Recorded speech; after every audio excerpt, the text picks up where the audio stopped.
Well, October is National Bullying Awareness Month, and Sacramento City Unified School District recently shared some new video to help spread some awareness online using its mascot Crispin to show how to report bullying to the school and just how to identify different kinds of bullying. And joining us live right now is the district's bullying prevention specialist, Kyle Allen. Thank you for joining us. And let's start with just what you're seeing in the Sac City district. How big of a problem is this, and what impact do you see on kids? So that's a very great question. Thank you for having me. What we're seeing across the district is an absolute uprise of cyberbullying, and how to combat it and what to do about it. And that's where I come in, because I'm actively being given the direction from our superintendent to combat that. And doing so is very simple: blocking things that are not favorable. If you have children on social media, please watch out. Please block and report things that you don't see and monitor their action. Absolutely. Yeah, it's so tricky to try to keep track of everything out there. So with that in mind, I mean, how can you begin to stop the bullying? And then also, there's a kid who may be already being bullied. How do you support that kid? That's a beautiful question. Stopping bullying is an everyday, minute to minute, hour to hour thing that we're fighting. It's not something that we'll ever stop in totality, but it's something we fight it. How we fight it is we do a lot of intervention, a lot of assemblies, a lot of working with community leaders, and giving the principals and alike the education on what bullying is, which I can absolutely give you the definition if you would like. Yeah, please. The definition of bullying in our district, SUSD, is intent to do harm, repeated over time, or an imbalance of power. If we see, we're looking to combat those things, yes.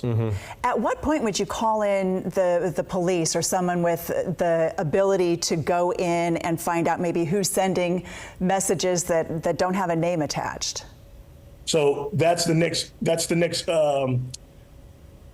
sprout, I'll say, so to speak, on what we're doing as a district. We have worked with law officials in many cases. If it's Title IX cases, discriminatory cases, things of that nature, that is when the police will be called, or if it is gone past cyber bullying or physical.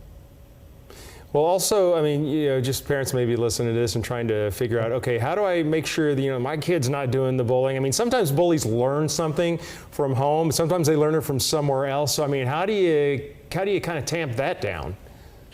It's another beautiful question. What I tell my children and what I tell the kids in SUSD is very simple. Treat others the way you would want to be treated. Monitor screen time. No child under 13 should have certain social medias. Please check with the sites. But literally monitoring screen time and constantly reaffirming the positive behaviors are very important to curbing bullying. And if someone's bullying, that's where I come in. And I love doing what I do. Okay, so they can reach out for help. We just have a couple seconds left here, but I did want to ask you, we've been talking about cyberbullying. Yes. What else is on your radar? Because there are many forms of bullying. Cyberbullying, I'll say, is number one. Physical bullying, I would say, is number two. And third is emotional bullying, where a kid doesn't feel safe to go to school anymore. That's more silent. A lot of people say things are just works and joking. We don't find that to be true. Words hurt a lot of times more than physical. Yeah, that kind of social bullying can certainly take a toll as well. Kyle, thank you so much for the work that you do, and thanks for joining us tonight. Thank you, guys. I appreciate the time. And here's a resource that the district shared for students to report anonymously if they're being bullied. That is scusd.edu/reportbullying. Easy to remember.